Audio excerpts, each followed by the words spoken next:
if I actually hit the start stream. There you go. Oh, yeah, there you go. Oh yeah, this is better. I know you've displaced Slim on the screen.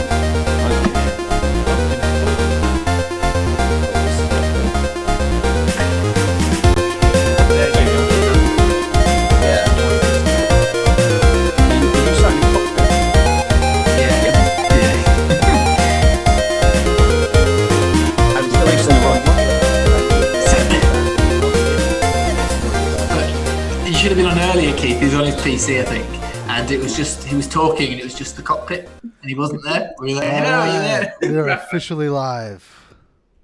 Hey. And people, do we have some people drop out and then drop back in? No. You've all changed configurations. Well, Oh yeah. Provider. I did. Michael bumped Liam down when he turned his iPad sideways. Okay. I don't know if that's just how he rolls, like pushing people down. Eventually, he'll be above us all. Did I mess the OBS template?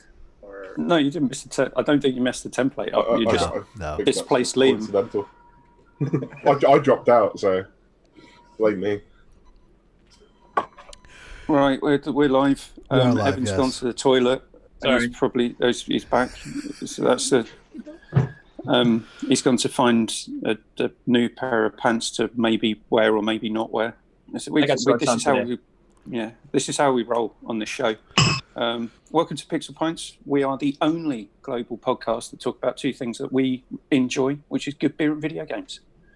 Find us on all relevant or irrelevant podcast places. What do they call them? Is it catchers? Podcatchers? Yeah, your podcatchers. Does that mean then there's people actually actively out there with kind of metaphorical nets chasing after podcasts? They may be balls, and they throw them at the podcasts. Sometimes they catch them, sometimes they don't. Okay. But you have to catch them all. But you have to catch them all, yes. No, this is not a Pokemon-related podcast. It can be. Right. I'll quickly whiz around the room to see how everyone is. But I'll start with a guest who we've not had on for over a year. Joey from Essex, Mr. Otaps himself, who's plugging his own podcast, which, if I'm not mistaken, is the world's best Essex-based gaming podcast. Absolutely correct. Idle Game Chat is the world's best Essex gaming podcast. As usual, you can find it on all great podcast apps or YouTube. Just search for Idle Game Chat. That's my plug out the way. But I'm doing fine, Keith. I hope you're doing well as well. And it's good to be back. It's been over a year, like you said. So looking forward to this. And do you know what? It's Nice. a good podcast too. I've been listening to the past couple episodes. Thank you. I appreciate stuff, that, Evan. Well, it's nice to have someone on who actually asks how I am. Because I go around the room and ask everyone else how they're doing, and no one thinks about saying, Keith, how are you today? I'm good, thanks, Apps. Early, but is what it is. I've had toast. I've had a cup of tea. I'm not drinking beer at this time in the morning. I was going to have a croissant, but I ran out of time. So I thought it was better to wash the hair for this, since it's a video podcast as well as an audio one. So got to look my best as well as sound my best. Sorry, we got so many people with just tiny little images.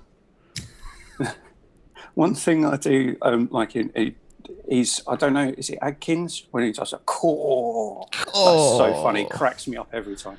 Yeah, he's a funny guy. He laughs at everything as well, which is good for me. So all my bad jokes he laughs at, and he makes me feel better about myself. But yeah, it's a good podcast, if I do say so myself, and people seem to enjoy it. So we'll carry on, and we'll obviously keep plugging you guys over here at Pixel Points because it's great as well. Thank you very much. You can come back, just don't leave it here. Liam, since you've been pushed down to the bottom of the screen by Michael, how are you feeling?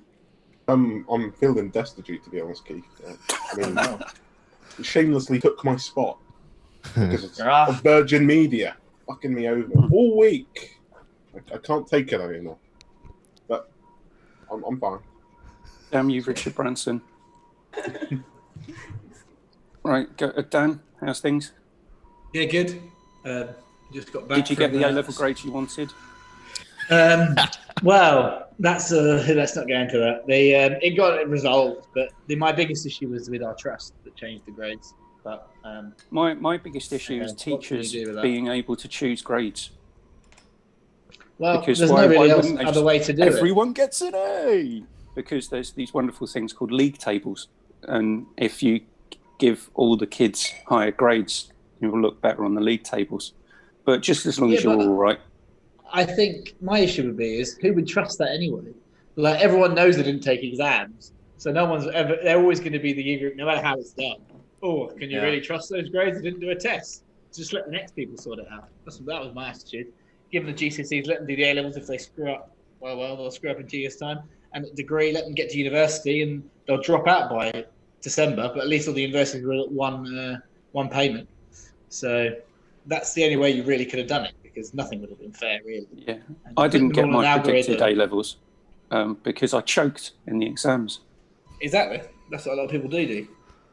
And that's what they said. That's the thing, what things don't get taken into consideration. There'll be people who should have got 3 A's that had a bad tummy or had exam pressure that didn't pull out the bag on the day. So that's the issue. But anyway, I wasn't really involved, to be honest. Sorry? Well, just as I'm saying, you have a teacher that never fucking turns up. Oh, there you go. That's the other issue.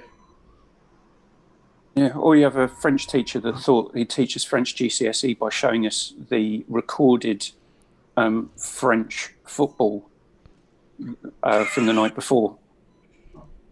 Oh my What a good guy. That's When I was at genius. school, my physics teacher used to take us all into the store cupboard and light up a cigarette, Stop there. smoke, and No. then flash a flashlight, and then go, oh, diffraction, and then go back into the classroom and then draw out what had happened.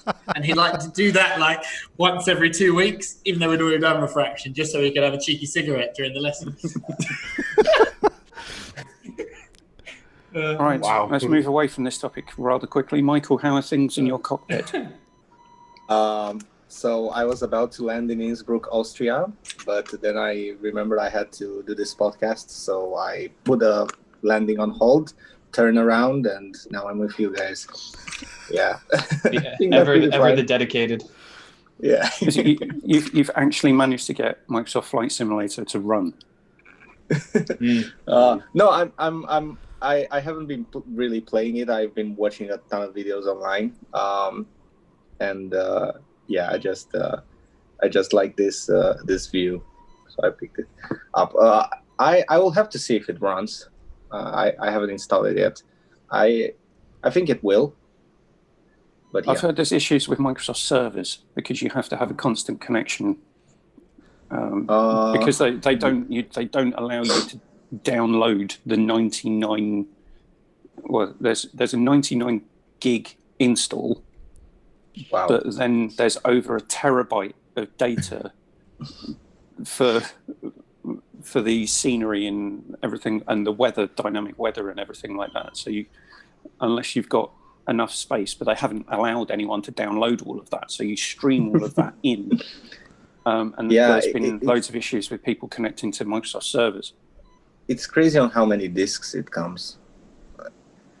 Like, it's a very big game. I think it's very CPU heavy because I've seen people having same GPU as me, but weaker CPU. So I have an i7, second to last generation. I think. I don't know my stuff on this, but yeah, I'll have to see if it runs on that. Cool. It's nice to actually start talking about video games as well on our video game and beer related podcast. Evan, how's things? There's so many fucking people today. Evan, how are you? I'm good. I'm going to. Can I do my speech now, or should we wait till we say hi to everyone? Yeah, let's not be selfish. What I was going to ask you though is, are you prepared for your TurboGrafx 16 quiz? Because we have so many people on, do we want to move that to next week? Don't keep pushing it off. Don't keep putting it off. Kicking that can down the road. You're currently 12 points behind Matt. You need to claw some of these back. Oh, so I didn't lose 2 points. I've only been gone a week. What's happened to his score? Don't remind him. It's all going downhill, man. I'm sorry, guys. A little lumber. Team Evans, come on. I mean, So Matt's on 44. You're on 32. Jesus Christ. I guess, I mean, I'm as ready as I'll ever be. It's not like, if we push it down the road, it's not like I'm going to start researching TurboGrafx stuff. So either this week or next week, I don't think it's going to change points-wise. Okay, Matt, you're all right. You've shaved a bit. Yeah, I got rid of the sides and kept the middle bit. Are you going to plait that? And then pretend you're in an early 2000 metal band. You could do it in honor of I might pull Valhalla. my Ibanez guitar out of the closet and just There you pretend like I'm in a metal band. Yeah. Just sit it on your lap and kind of like just lightly strum as we do the podcast. Yeah. No, I didn't. now I didn't realize how long it was, so I'm gonna keep the length for right now, but it might be gone by Monday. We'll see. You can always shave it, that's the good thing. Yeah. Okay, before we get on to beers, Evan has a prepared statement that he'd like to read.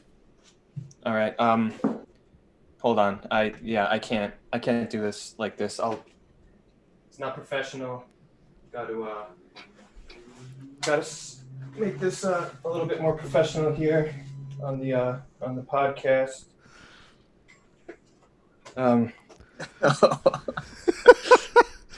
Evan, you do realize that quite a few people listen to it audio only. Oh, okay. Well, I'll start speaking then. The viciousness and validity of the statement made by, among others, Keith Quizmaster McWomble, were to myself the suspect in question highly suspicious and unfounded. That is, until an eyewitness report made by a third party, hereby referred to as Her Majesty, has 100% confirmed and corroborated said allegations from McWomble, hereby referred to as the betrayer. I wouldn't be the powerful and honest man that you see before you if I hadn't followed my principles of being powerful and honest. So it is at this time that I must admit that what follows is 100% the truth of the occurrence of the early hours of Sunday morning, August the 17th, JST. Her Majesty heard quite the rattle and roar of the boisterous type coming from the nearby kitchen. She then slid the very thin, some may say almost completely useless, sliding door that barely separates the two rooms to reveal a 5'10", some may say 5'11", maybe even 6 foot man, wearing, though in an amply lit kitchen, nothing but sunglasses and blue-gray boxer briefs decorated with a green vine motif, and also brandishing a 2-liter bottle of Suntory water, almost empty. Sorry. The nerves. As it so happens, that 6'4" white male wearing designer sunglasses and Calvin Klein blue-gray boxers with the vine motif while brandishing an almost empty 2-liter bottle of Suntory water was in fact me. As a man of power and honesty, I apologize to my friends and colleagues, not for brandishing an almost empty 2-liter bottle of Suntory water, but rather for brandishing a newly sloppily shaven, sunburnt white chest to them. The sunburn was at peak heat and pain, and I simply could not let the dark black New Jersey Zone Coheed and Cambria shirt constrict or damage my hot and pain sensitive skin any longer. But I hereby promise never to brandish my chest in such a state ever again. Thank you for your understanding and, more importantly, your continued friendship and support. That is all.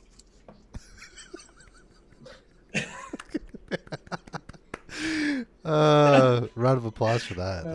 That was I awesome. think we need to get back to doing public statements. I do like them when we do them.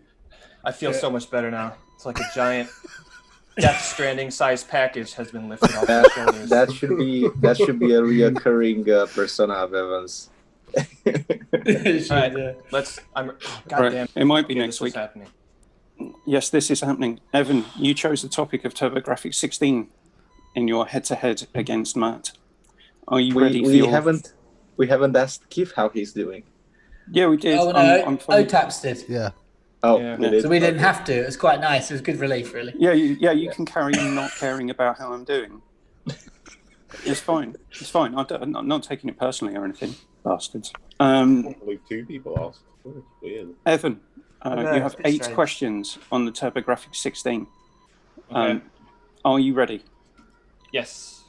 Good. Question 1. The TurboGrafx 16 was released in 2 separate years, one in Japan and one in North America. Which 2 years was the TurboGrafx 16 released in? 87, 89. Correct. Correctly spell TurboGrafx 16, including all capitalization and punctuation. Capital T, lowercase URBO, intercapped G, lowercase RAFX -16. Correct. What was Bonks known as in Japan? PC Genjin. Correct. Which famous martial artist had a game released on the Jackie TurboGrafx Chan. 16? Correct. Jesus. How many console iterations of the TurboGrafx 16 there's so have many. been released? Not the PC Engine, right? All of the different versions. So you've got one. Oh, How- there's so many. There are so fucking many. I don't know if I can get all these. TurboGrafx. What's the PC Engine, CD-ROM, Super CD-ROM, PC Duo, the Shuttle, Duo R, Duo RX. Well, there's the Core Graphics, which was in Europe. I don't know what they released there. They probably released. Am I just giving you a number? Yes. Fuck, it's a lot. So this means you're including all TurboGrafx, all Core Graphics, and PC Engine, and all that was released. Oh, man, it's got to be like 12 or 13. That's 2 answers. I'll do 12. Is correct. Are you serious? Wow. Clutch. That's amazing. That's amazing. All right. So it's a Core 2 Express, PC Engine LT, PC Engine Shuttle, Duo RX, CD-ROM, Duo R, Turbo Duo, the TurboGrafx 16, Super CD-ROM, and the Mini. Yeah, it was insane with how they pushed that thing. I don't know if they made any money on that. So far, you've got 5 from 5. The TurboGrafx 16 was designed by which Japanese company?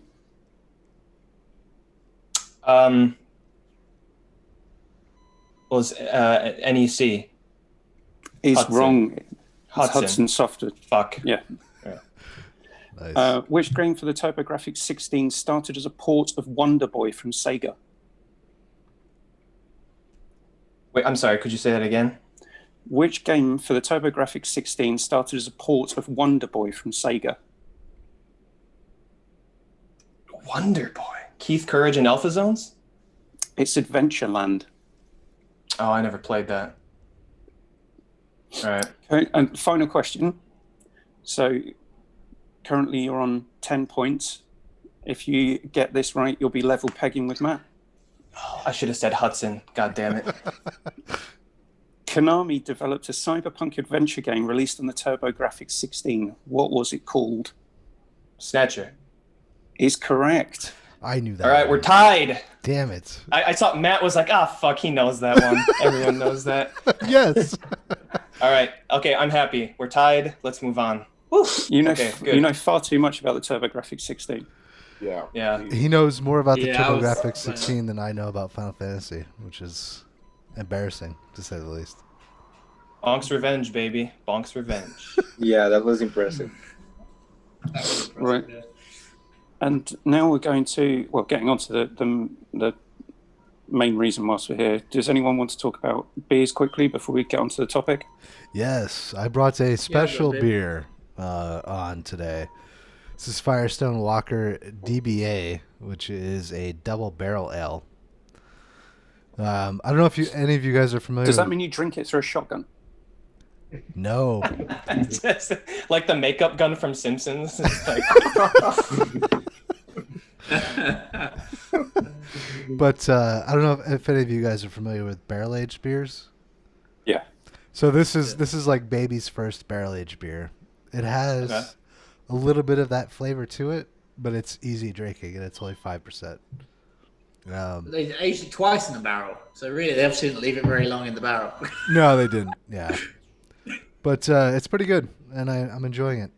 It's Firestone Walker, which is a brewery in Paso Robles, California, which is where my wife and I spent part of our honeymoon. So, Nice, cool memories. Wasn't Paso Robles? Wasn't that where?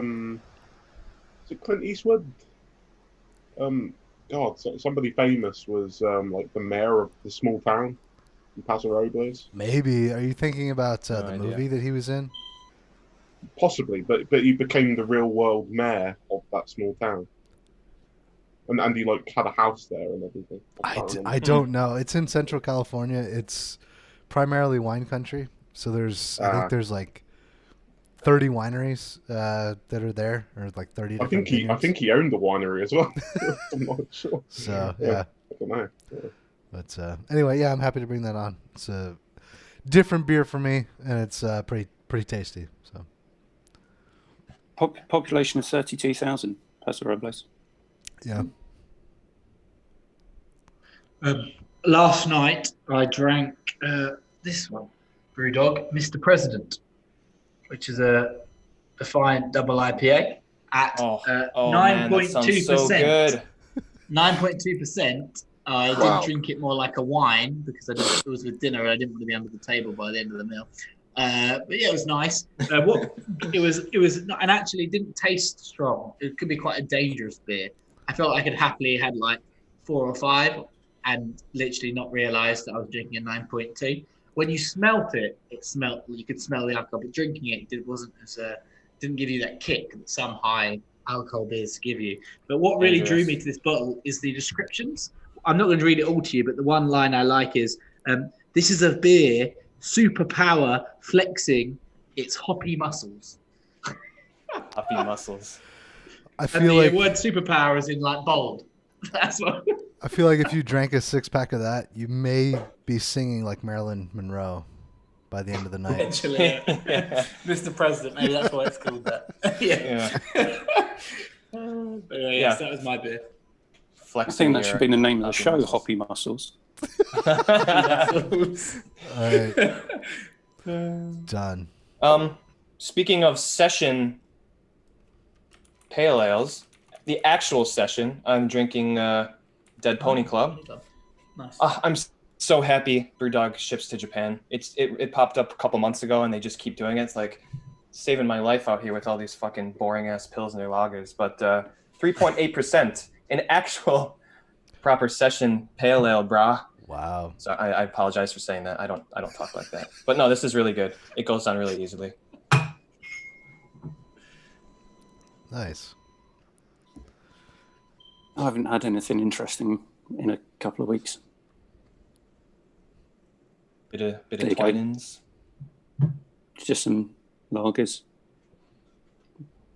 and stuff. Pretty good.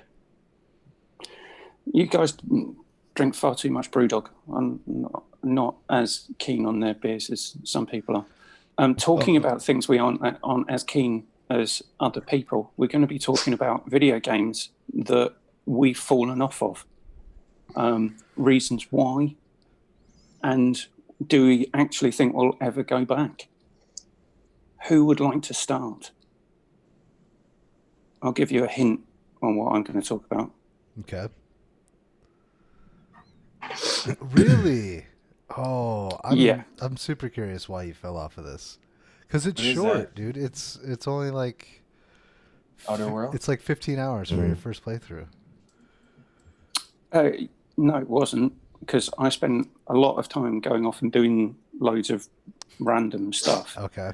And the reason that I fell off this game is because I spent so much time playing it and investing points in my character that when I got to the point at which I didn't even get off the first world, I didn't even get to go to Monarch because I just thought, fuck this.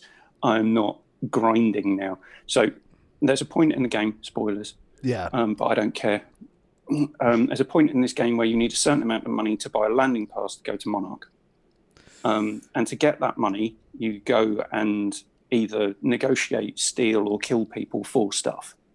So, but what you can do, and which is the trap that I fell into, is you can, rather than give the stuff to the woman who's on the space station thing that I don't care about the name of, to get enough money to buy the landing pass from the same woman, which doesn't make sense anyway. You can sell all this stuff to other people, or there's other ways of completing the mission. Yes. So you steal a blueprint for a gun. Now, someone will say, if you give me the blueprint, I'll give you, I'll make the gun and give you the gun, rather than selling it to this woman. So I thought, I want the gun.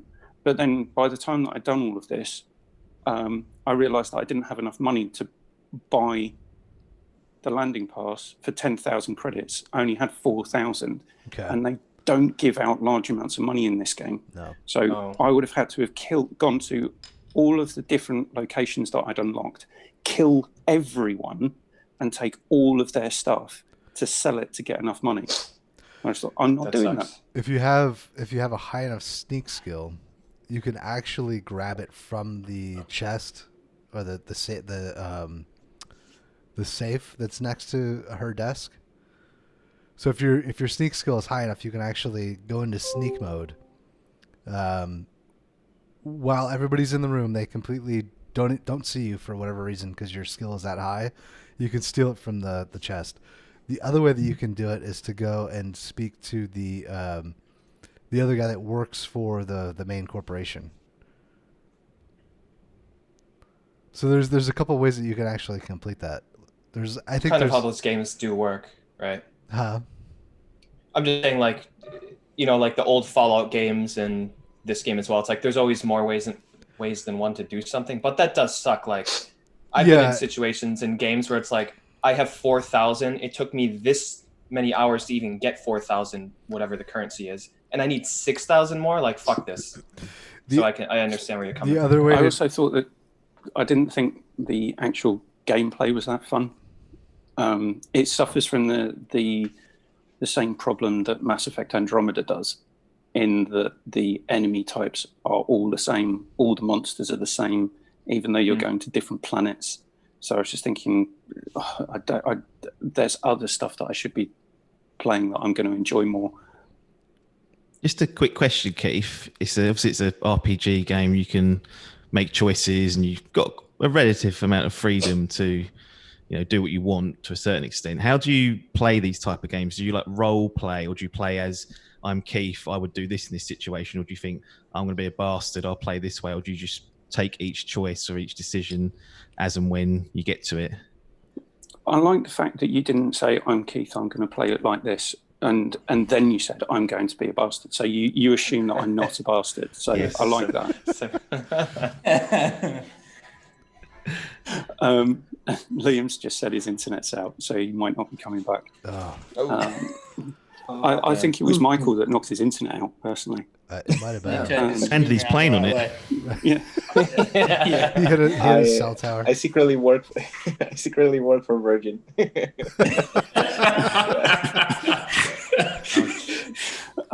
So it entirely depends. Normally, I don't impose. Well, of course, everyone imposes themselves on the character a little bit, but in this, I was going through and I was maxing out all of my kind of mental capacity. So that I was getting bonuses for being smart because I'm so fucking clever. Well, making up for something that is missing in real life then, on the intelligence. Of course front. not. No, of course not. And my dialogue skills. So I was maxing out my dialogue skills because that was opening up so many more interesting choices and dialogue trees and other stuff that you could do. So that's where I hit a wall because I couldn't, even though I had spoken to the guy who worked for whatever the corporation was called, there was no option for me to negotiate that at that point. Or it was blanked out, can't remember. And because I was investing my points in other areas, my sneak skill wasn't high enough. So my only resort would have been to mass murder. And I decided not to commit mass murder. Very noble of you. Yay me. Kind of. So what your advice would be if someone else played this game was don't do what you did and actually get enough credits to leave the world. Yeah. and then actually continue playing the game. But then by that point, I was thinking, do I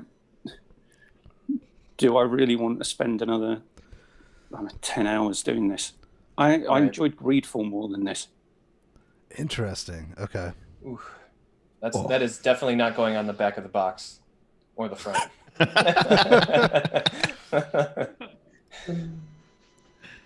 That's one game that is on my list to buy because I do like Fallout New Vegas. I love the old Fallout 1 and 2. It's like the only game that I actually played on the PC. Xbox. It's on Game Pass 7.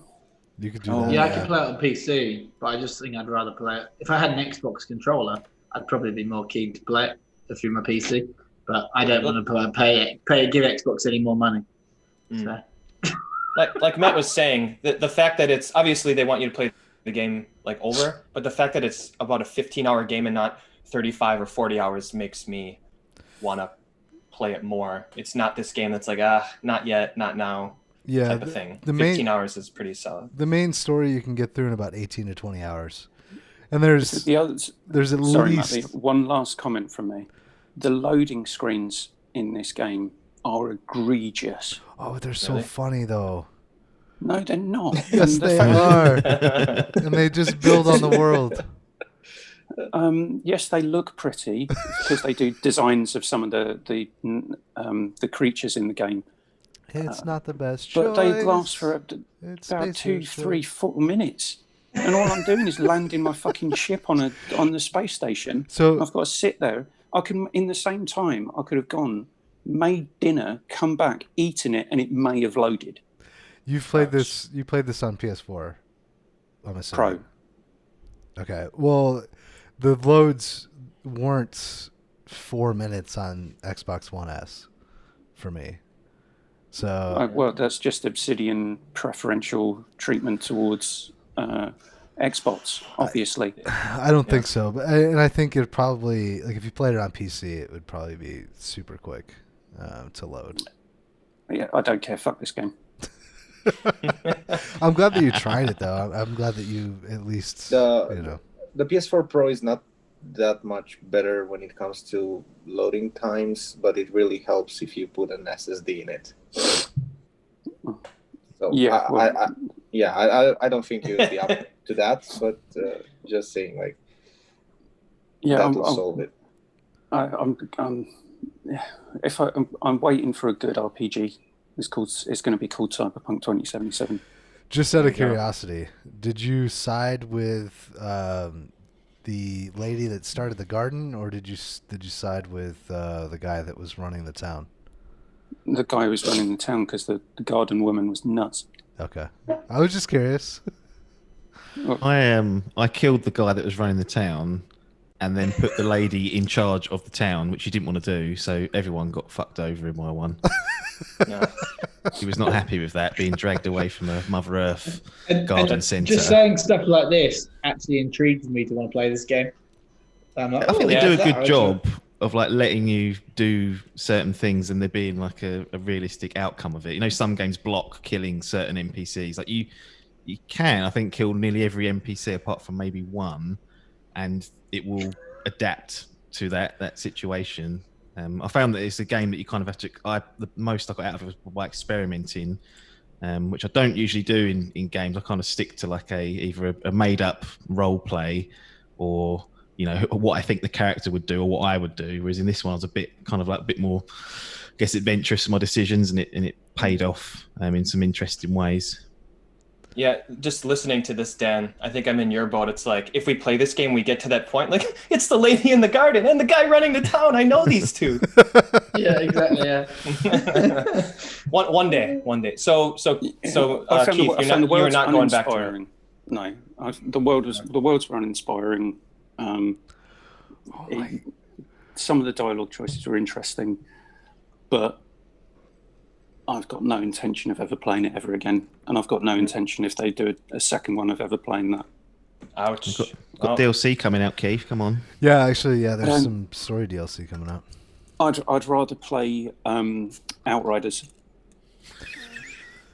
That is also not going on the back of the box. Which is another kind of, well, not similar because there's not as much emphasis on dialogue in Outriders, but there's enough that it's a proper RPG, just in a dystopian, broken down world with monsters. But at least all the monsters are different and they don't all look the same. From what we can tell. From what they've shown us, at least, anyway. Yeah. Right, someone else talk. Well, I'll piggyback off of your Greedfall. So one of the games that I was thinking about that I really, really enjoy but could not finish was Technomancer. And the main reason that I couldn't finish that game was because it was so fucking bugged out that it was nearly impossible to finish. They are rough, those Spiders games. Yeah, they are. Yeah. So... Just like what quests, not being able to finish quests, and like crashes and stuff. Yeah, you go to talk to the person and they're like, "Where's the option to complete this or to turn this quest?" No button prompt. Oh man, that's the worst. Just not there. Just doesn't exist. In Greedfall, I had to assist someone who was showing me where to go.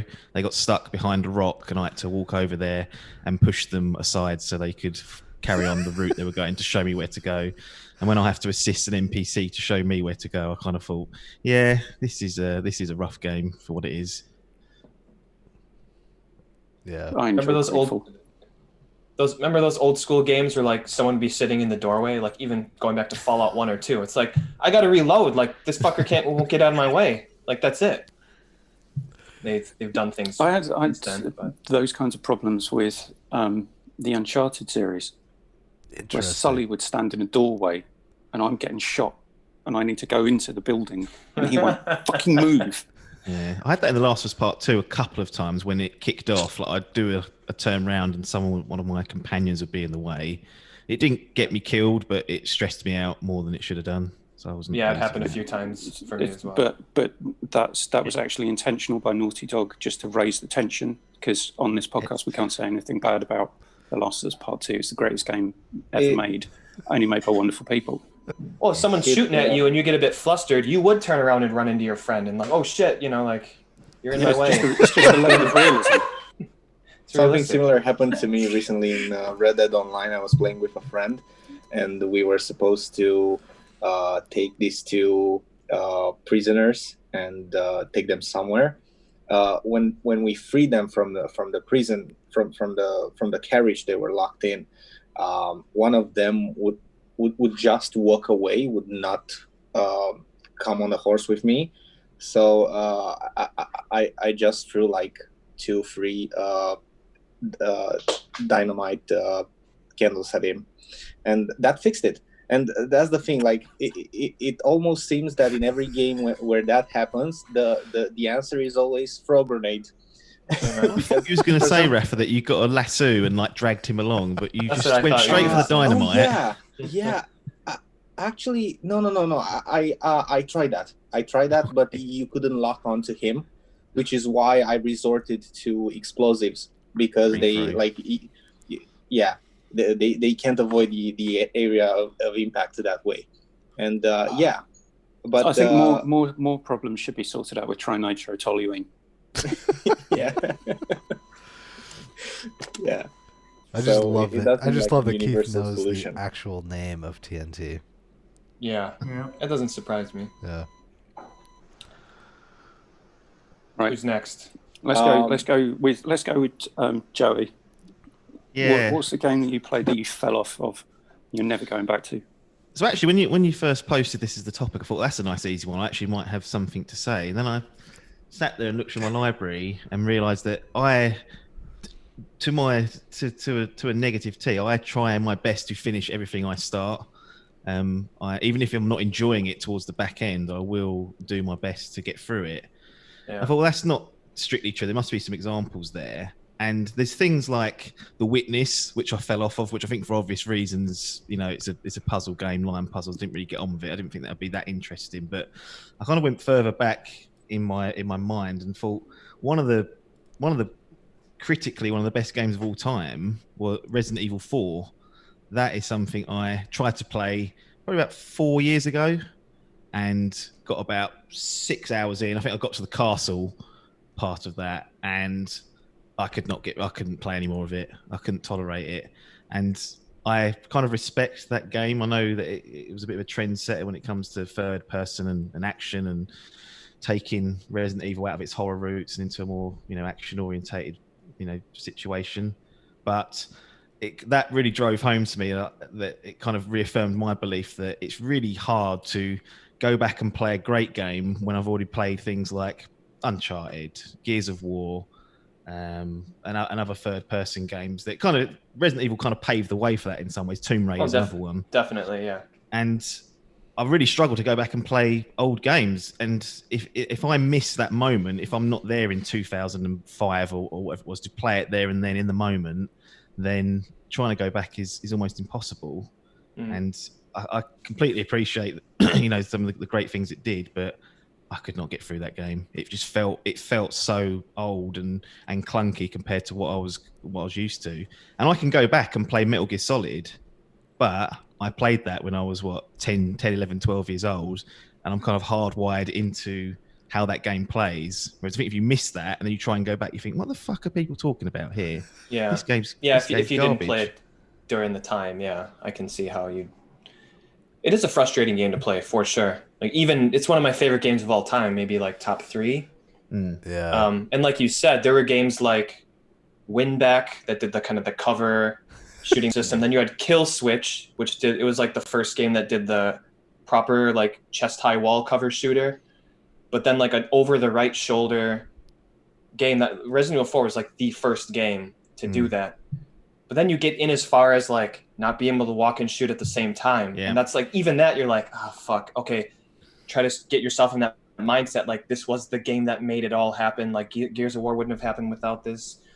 Arguably, I guess it could have spawned from Kill Switch in some way, but yeah, I can, as much as it pains me that you haven't finished that game, maybe you will be able to play probably it. Literal pain as well. It's probably got a stitch. That's my Resident Evil stitch that someone's not played that. Yeah, but you might get your chance if they do the RE4 remake. So if they do the remake, like I love the RE4 remake, so I love RE7. So I'm definitely up for going back through it and in some sort of where it's been modernised. I feel like that's what I need. I had the exact same problem with Resident Evil 1. I've tried to play that 2 years ago, and fuck me, that's difficult to go back and play with the tank controls. I just can't get my head around that. Well, and the I don't like those ink ribbons either. That gives me high anxiety of like I'm going to lose this progress in a minute. I'm not a fan of that. Similar experience I had, which I hadn't thought about. I've got another game that I fell off of, but I hadn't thought about until you mentioned. I played Jedi Knight Dark Forces, Dark Forces 2, but then I didn't have at the time a PC that could run Jedi Outcast. So I bought it on the PlayStation Store, and I couldn't even complete the first level. Wow. It was so rough. The controls were really floaty. You have to play that game with a mouse and keyboard because that aim assist there isn't an aim assist in it. And trying to aim using those controls on a PS4 controller was just awful. So I don't remember being this shit at this type of game. I played first-person / third-person shooters before, and I'd played Jedi Academy, which I quite enjoyed. But it's just awful that you could not aim properly, and by the time you aimed, about 5 stormtroopers had blown the shit out of you with either blaster rifles or grenades. I bet if you played Shadows of the Empire today, it'd play like it'd be absolutely beautiful. It'd be like it's like Call of Because that Duty game- Warzone, man. I But feel that like game was designed to use a controller, a also weird true. controller. I feel like there was a last minute pivot to what Evan was gonna say right there. It's gonna play like Sorry. I had absolute to get that shot as just beautiful. Like even my brain was like, don't fucking lie, man. Don't do that. Right, Michael, have you got something?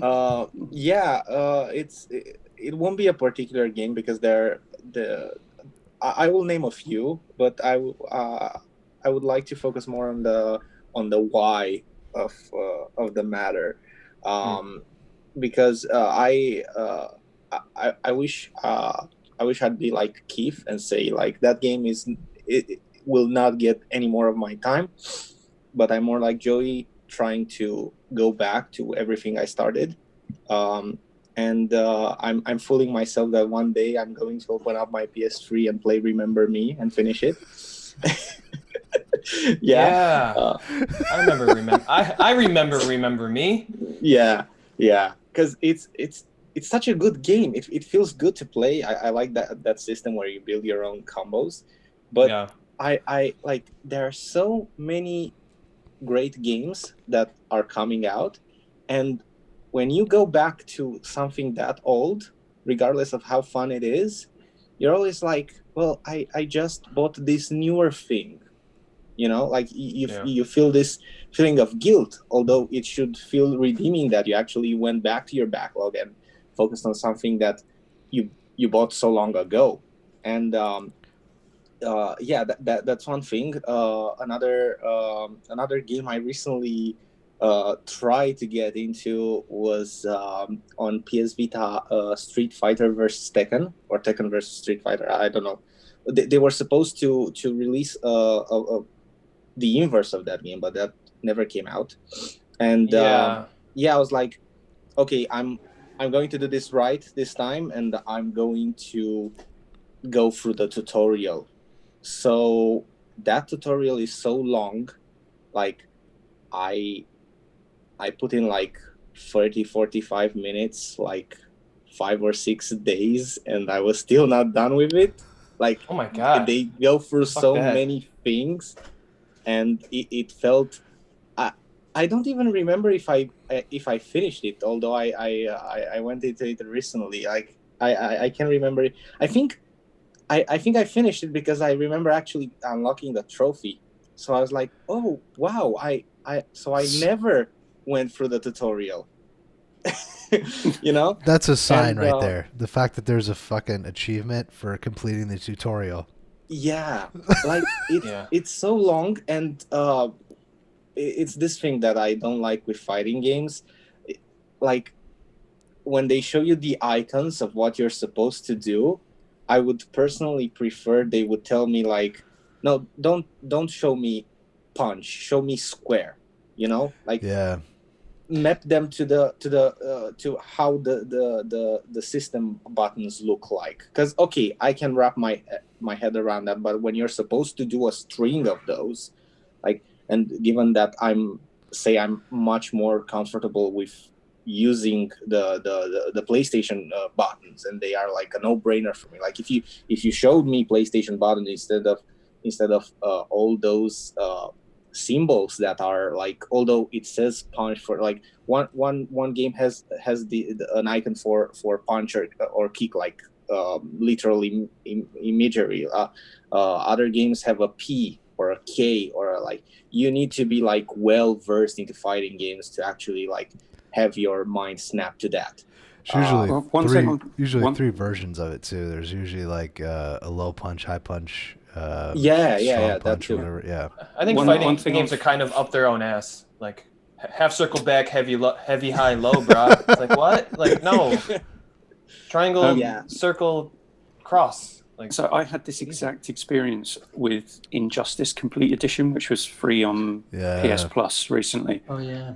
The button inputs had to be so specifically timed that I couldn't even get through the training bit when you're playing as Batman beating up Superman. Yeah. To its credit, though, like Injustice is is still dumbed down for most people. Because there's like, you have like there's like the 2-button presses. Like you do like the 2 buttons together and it does like a super combo for you.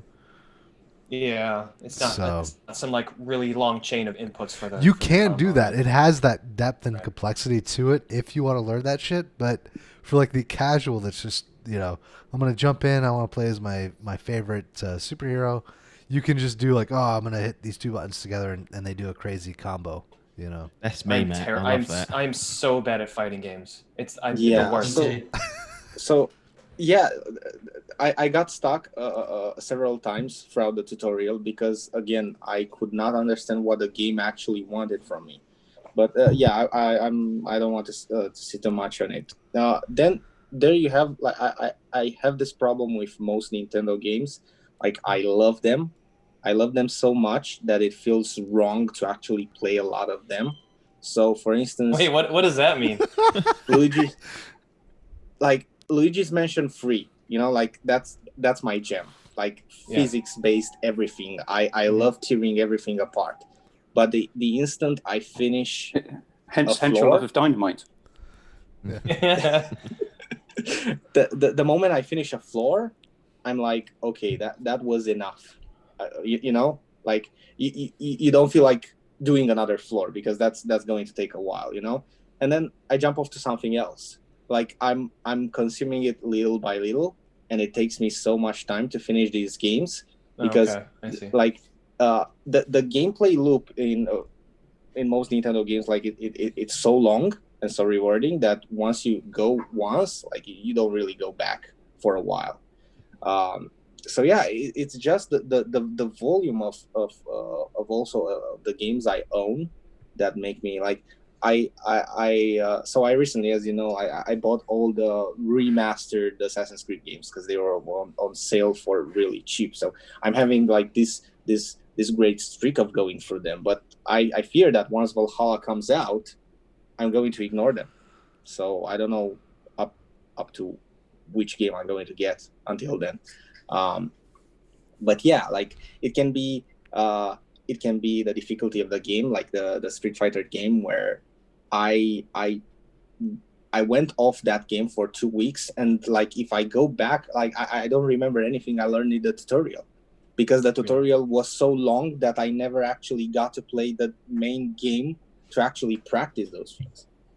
So yeah, that's something I'm falling off twice or thrice. Yeah, so that would be my angle on this topic. Dan, you've sat there patiently. Would you like to chime in now? Sure, but actually, a few what people have said has kind of made me think of things that I probably wasn't going to say originally. So I'll just go with those thoughts rather than my bullshit I had thought of. No, with the Nintendo thing, I actually now thinking in my head, I can't think of a game on Nintendo Switch I've actually fully completed. I think the Mario Odyssey, I got to be Bowser. I think I died right at the end, on the Bowser thing, and then I went back to the beginning of the Moon mission and was like, "Fuck this game." And I don't think I've ever gone back to it. Wait a minute. I never beat that Moon part. Are you telling me? You haven't got all 999 moons because you have Evan. Shut up, Dan. Thank you. No, thank you, Keith. No, you finish this. and then I was thinking about Luigi's Mansion. Love that game, but I think I'm on like floor 10, and I'm kind of like Rafa. I'll do a floor, and then be like, yeah, I'll put that away and play my PlayStation again. And then the same with Paper Mario. I'm just playing it in bits. I think I will get through them eventually, and it's normally I always pick it back up when I'm like traveling. When I'm on a plane, I'll be like, I'll play that game again. And normally I just jump back into it because I kind of went. But yeah, I was thinking about that when you were saying about the Nintendo things. And I was like, yeah, I'm very similar. Take it in things. So I think I will get through them. But the one game I really fell off of, and I know there's a lot of hate for this game in this chat, is The Witcher. So I never played The Witcher when it first came out. And the Horizon DLC, Witcher 3, yes, so Witcher 3. Okay. Horizon DLC came out, so I played that after playing Horizon years ago. Loved it. Was jumped straight back into the world. Like had no issues. And then saw The Witcher on like discount. So I was like, I'll jump back to The Witcher. And oh my god, That is the jankiest piece of garbage I have ever played. Yes. I was just like, and I don't really understand what Matt talks about on Game Face. Like, it's terrible. Like, I don't even know how you can keep it in the same boat as the Horizon. In Horizon, everything flows really well. I never feel like I'm getting stuck on random boulders or like it seems to just all the mechanics seem to work really well together. And The Witcher, oh god, it's just clunky. It's just a clunky mess. So I'm never going back to that game. It only cost me a tenner. I've played about 20 hours. Yeah, I'm done. Not going back. It's really strange that everyone complains And about it does make me jankiness worried. because I just It does make me worried about the Cyberpunk, because if that's their glorious pre-game, like I hope the Cyberpunk's good, but I don't think they've actually showed me to say that they actually deserve my money. It's really See what strange that happens. people keep bringing up its jankiness, because again, like I played it for like 300 hours, and like of course it's not the most polished game, but like I never stumbled into anything that actually broke my game. I don't think I did either, Rafa. I played for about 100. Nothing ever broke my Rafa, game, but the combat is just so fucking floaty, and just there's not enough feedback. I actually like you know- when you unlock. I when think you for unlock me, that Rafa, sword dance I and just you circle around, everyone that stop talking feels over so one good. another. We'll go round and And we'll can get I- everyone's views. Can I just say something? I think where my problem comes from, Rafa, is since that game's come out, I've played Horizon. Obviously, I didn't play that game at launch, and I've played God of War, and so both of those mechanics Right. are, I think, far superior to The Witcher's thing. It's like kind of like what OTAP said, was going back to a game that you weren't there when it came out. It's really hard for me to not criticize the things it's lacking, but obviously it did things when it came out that obviously people may have held to a high regard. But just going back, I don't think it holds up. Whereas I think actually I would advise people to buy, if they remaster it, buy Horizon 1 on PlayStation 5, buy God of War, because I think they have held up. Yeah, I should load up my save and see what I think of it now. I should really do that. Yeah. Because I've got some question marks left on Skellige. So many question marks. Yeah, so many of them. Yeah. Do you know a Witcher game that doesn't have any jank to it and it's got a really good story? Thronebreaker. Yeah. I was going to say that. I quite like Thronebreaker, to be fair. See? It's good. I don't know It's a why good everyone little else is card game. shitting on it. No, I quite like it. There's one aspect of it that I think they could improve is by giving you the ability to save different deck builds. Yeah. Oh, yeah, So that that's annoys me, actually. Yeah. So if, for instance, Matt, when you get around to playing this for free on Game Pass, Right. Apps, have you played Thronebreaker? No, I haven't. I got a bit confused because I thought that there was going to be a Hearthstone Gwent game, which I think they've done, and I was kind of waiting for that to play on mobile. And then I saw Thronebreaker, and I thought, "What the hell's that?" And I don't know. I love the Witcher's lore and that, and I heard that the story, as you've said, Keith, is actually not too bad for what is essentially potentially a card game. So I do feel like going back in. But then you scared me off the other day in Discord when you said some of the puzzles can be bastard hard, and I thought, all the I've got puzzles are tolerance optional. for that. Oh, okay, right. I have a question So- about Thronebreaker. So does it have more cards than there are in the game? Like, does it introduce this You've got new different card? ones, and they give you cards that then you can then transfer over to Gwent if you play Gwent. Oh, so yeah. But so some of the rounds, I'm not getting paid to push this game, by the way. It may come across like that. If only he was getting paid. I would love that. So you could go into one encounter and they want you to do high damage. So you need a deck build that does high damage. You go into the next encounter and they want you to play it like classic Gwent. So you outscore the other person. But you might need a completely different deck build to do those two things. And you won't know you need to do those two things until you've gone into the encounter. And if you lose, you've got to come back out and then rebuild your deck and go back into the encounter. So it can get a bit frustrating because you don't know ahead of time what style of loadout you need. Do you need to apply the same strategy as in Witcher 3, where you actually your safest bet was to use as or as to have the most cards in your hand, because you had cards that allowed you to steal cards from your opponent or draw more cards, and based on that you ended up winning just because on the third turn you simply had more cards and so more attack power. So in It the first depends round because you had because to it's lose. story based. You'll come up against people who've got special abilities, and particularly because you'll fight monsters, but you'll be fighting them in a story based Gwent battle, and they can do things. So one of the ones I remember was it was like a necromorph. So every time you killed one of their cards, it would spawn two. So you wanted to play it in a certain way that you weren't actually damaging their deck. But other ones you'll come up against, say, a knight of one of the other faction. I can't remember the name of them, the Norsguard or whatever the fuck they're called. But you do actually want to. One of the things you have to do is wipe them off the board. So you need to have a deck build that you've got high damage output. So it entirely depends on the scenario. And it doesn't give you the ability to, on the fly, change the makeup of your deck. Anyway, that's enough of my plug for Thronebreaker for this week. Tune in next week for another in-depth look. So something else in terms of a different, picking up on what Michael was saying, because there's different characteristics that make me fall off games. Have we forgotten Evan? Evan hasn't given his example yet. That's fine. He can. I'm interested to hear what he's going to say about reasons why we fall off games. So there's kind of mechanics. There's story and difficulty and all of those things.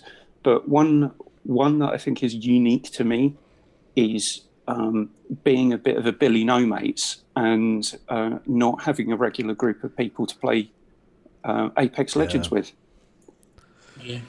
Yeah. And it's nowhere near as much fun with randoms.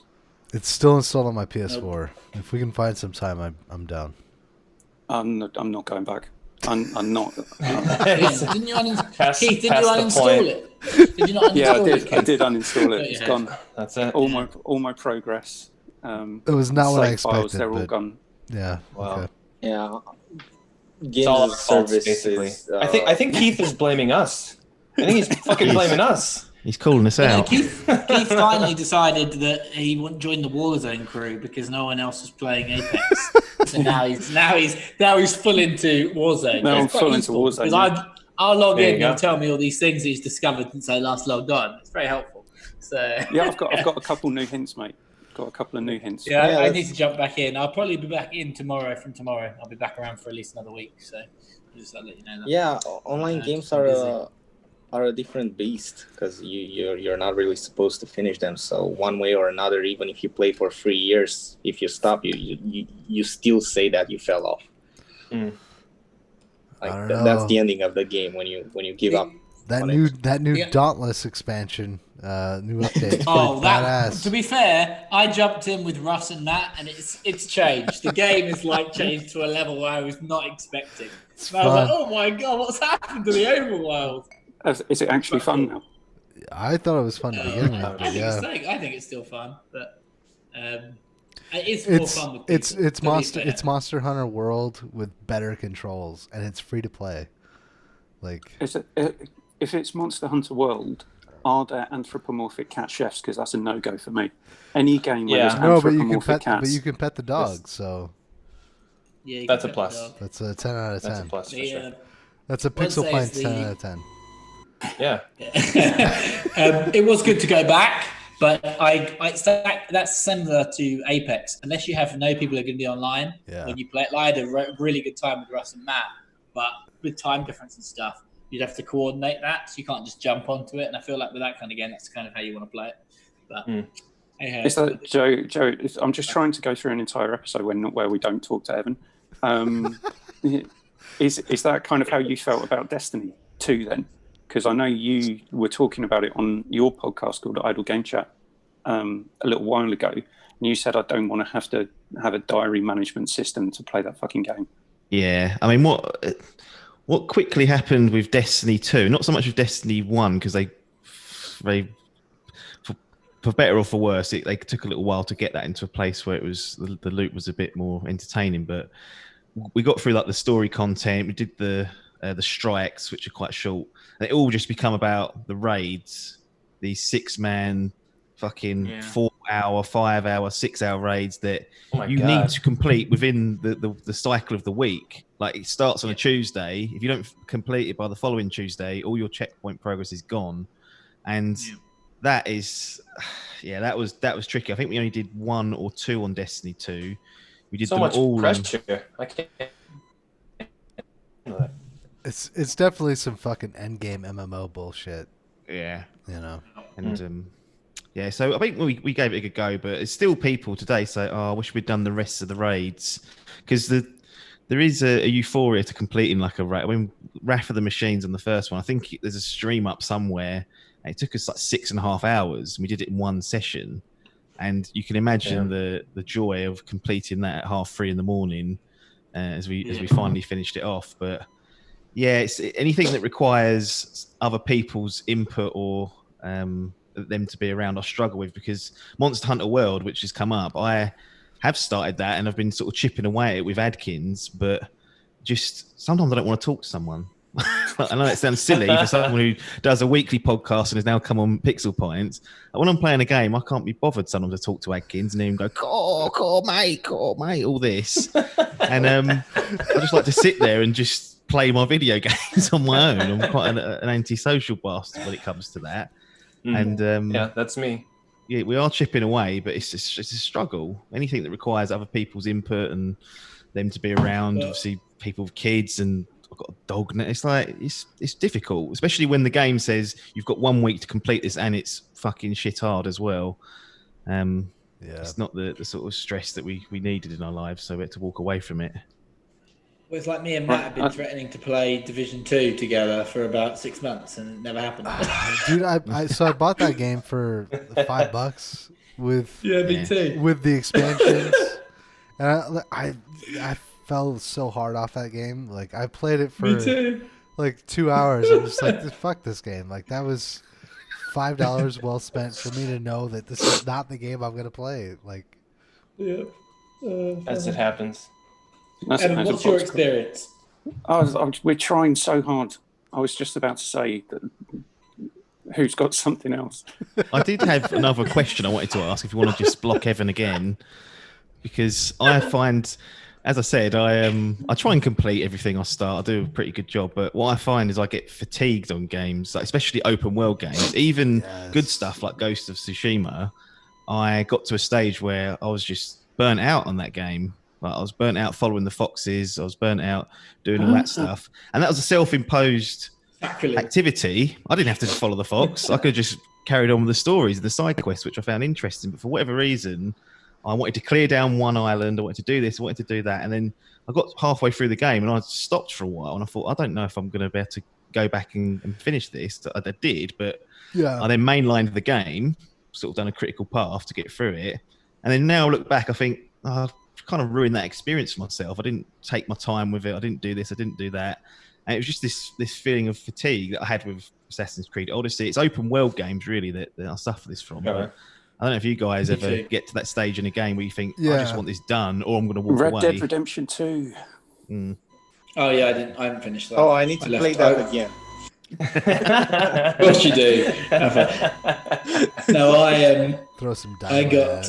I'm the same with Ghost of Tsushima. I got like midway through the second island, and obviously I went away.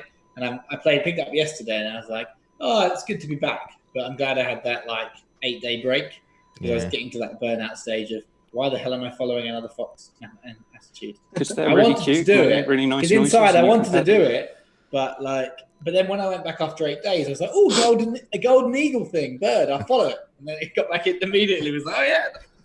Weirdly enough, it's like the only open world game, and it's quite long, that I just never got burned out on. I just wanted to keep doing everything. Like, why am I not sick of just the opposite of what you guys are talking about? Why am I not sick of following foxes? I should be. Why am I not sick of doing another bandit camp? I should be. I usually am. However, I'm not. I don't know. I totally understand the other way, because once you get to like the second island and like halfway through that, then it's like, okay, all right, let's just finish this game. Like you were saying. Okay, Evan, since you're talking, I suppose we'd better let you. All right. What Evan should have done was like write his thoughts on a piece of paper and just put them in front of the camera while everyone else was talking, and whoever was interested just read it from there. You know, that was actually time saving. That's not a bad idea if we're running over time, right? Yeah. Okay. Pause your screen. Actually, the game that I have, Keith, you actually might have more to say about it than I do. Is and I actually bought the disc for this years and years ago. Is Batman Arkham Knight. Wow. Yeah, I can seriously see where you're going with this one. Yeah, The Batmobile segments, right? It's okay. Can I, here we go. 3 words. Stealth tank sections. Yeah. What the fuck does that mean? Are you kidding me? Let me just. Hey, I did. Like, fuck off. It's. I don't know. Can you be stealth with a tank? It's so stupid. Yeah, I get the idea of like wanting to include the Batmobile more, but it was like mid like, oh, Christopher Nolan's like a gritty take on the Batman is cool, so let's make the Batmobile a tank this time. I'm like, just like, no, don't do that. And I'm someone who's an apologist for Origins, because I actually really, really like that game, and I don't understand why everyone rags on it. It's not in the collection either. It's not even in the collection. Yeah, even Rocksteady's like, no, fuck that. Yeah. I thought it was really fun. That trilogy of games, Arkham, Asylum, City, and Origins. Yeah, I think that's a great trilogy. That should have been the trilogy. And yeah, I just and it's not like some of these games that we had talked about. Like, I didn't play all 3 of them close together. It was quite spaced out, years and years in that. I didn't play it when it first came out, and there had been enough time in between Origins and Night that wouldn't have been an issue. But man, there is just something about those tank sections, and I played on hard, and I just, no matter what happens, I won't put the difficulty down. It doesn't matter. It doesn't matter if my TV might possibly get a controller thrown through it. I'm still not putting the controller down. That's what happened. Like Jedi Fallen Order. The game got ruined for me because I played on hard, and it was too fucking hard. Those tank sections, well, one, they're not fun. There's too many of them. They integrate them into the puzzles, which just it's just not fun. Stealth tank missions. It's absolutely ridiculous. And the Riddler trophy races. What? Who asked for this? Yeah, it's the tank Batmobile ruined everything. The thing that pissed me off about Arkham Knight, sorry Keith, is there is to get and I believe this is the Arkham Knight, to get the proper cutscene, you have to do all the Riddler trophies. You have to find all that shit, all that garbage. Yeah, pretty much 100% the game to unlock it. And I was like, you bastards! I hate it when they do things like that. It's the same as Shadow of War. When I played that, the end game of that, Act 4, is like a horrible, nasty grind of fortresses. Oh, it's horrendous. It's like I dropped off after that. I finished Act 3 and it was like, "Fuck you, Act 4. I'm not doing that again. Yeah, fuck you." Too much. I completed the game and now you're fucking me over back. Yeah, that did really piss me off. That doesn't make me happy. We've ragged on Arkham. You brought it up on an old podcast reload. I remember you. We're just talking about how terrible it was, and the bits of go back and watch the cartoons, read the comics. How much time does Batman actually spend in the Batmobile?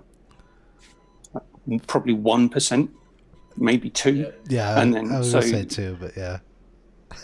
So someone comes into the design room at Rocksteady, and one of the execs at WB, and just walks in. 30% of the game. This. People love the Batmobile. Put it in the game. Right. Yeah, and there's just like this playtester. I don't think it should be. You're fired. You're fired. Yeah, because they built so much of the game around putting the bat. They were probably like, okay, people have played 3 of these games. What can we add to make it feel new? They put in the Batmobile. Unfortunately, Batmobile. yeah, it just the integration of it is terrible, and yeah, and I think apps. I'm like you, where I just, even if I'm having a bad time with a game and I'm swearing and gripping my controller, I still beat it, just because I paid money for it and I want to finish it because of the kind of the OCD part of my brain. However, this is not one.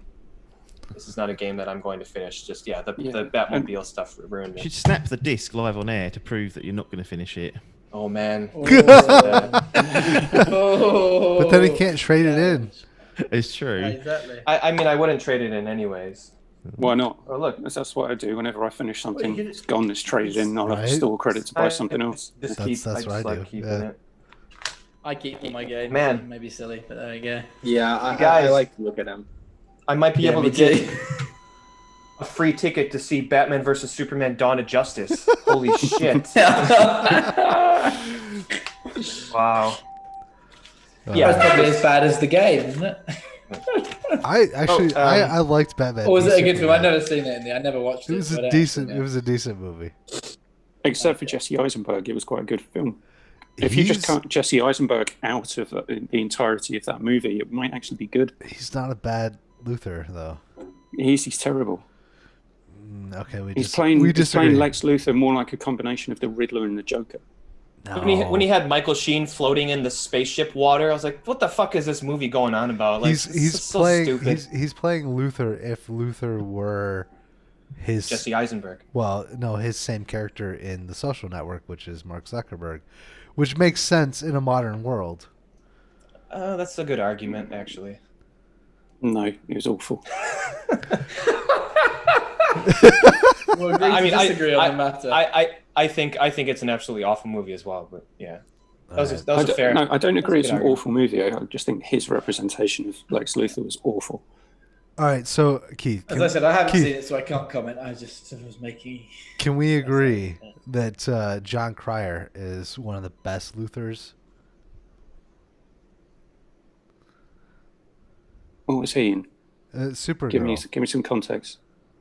He's Luthor in Supergirl for the WB or the CW or whatever the fuck it is. Okay, I've not watched any of that other than the Crisis event, and there wasn't enough of him in that. Okay, watch. What he did in the Crisis event. Yes, very, very Lex Luthor type thing. All right, that's fair. Okay, that was an obscure reference to end the show on.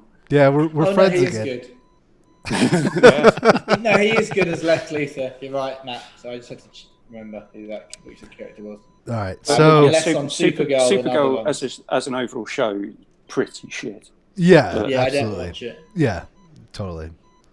Most of the I CW don't mind stuff. the other ones, but Totally yeah, not no. video game related. We're gonna have to transition. Somebody's gonna have to mention something video game related to get us out of this funk. And that Batman Arkham Knight was shit There you go. yeah, there you go. But compared to the it previous. is two interesting games. what you fall off of, though. Really, it is interesting. Something All we'll never fall off of doing this podcast and Yay! listening to Idle Game Chat. Thank There you. you No, go. exactly. You're going to Joey, fall off one of them. Martin, fall off Idle if Game you're Chat. watching this, check out Idle Game Chat. He might become your biggest fan as well. yeah. Joey, do you guys have a schedule for when you release episodes? Yeah, they come out every Monday unless there's a bank holiday in the UK. So I think, Keith, you're sort of my personal diary when it comes onto current events in the UK. We've got a bank holiday coming up, so not this Monday, the following Monday, 31st, and then we won't be doing one then. But every Monday you'll be able to find it on either YouTube or your favourite podcast app. All right. Perfect. And on that All right. note, You better hurry up. I'm brandishing a 2-liter bottle of water, and I got designer sunglasses on. Cut it. I just fucking. and on that note, I gentlemen, was to say it's only like 4 in the afternoon or 3 in the Yeah, I've only had afternoon. 3. I've only had 3 beers. I'm still waiting for my fucking coffee table to. So my haven't come yet. Well, no, 'cause you would have noticed that they've been here because I had to got up and left and go into the list. That makes sense. I don't know. I thought maybe you weren't on call as well, like between the hours of 8 a.m. and 9 p.m. One. or whatever that time window was. Yeah. Eight and It's one. almost exactly an hour 20, which I think is pretty good. Evan, my mate who is moving to Japan to teach, has been now allowed because of the government change, so he can now get his visa.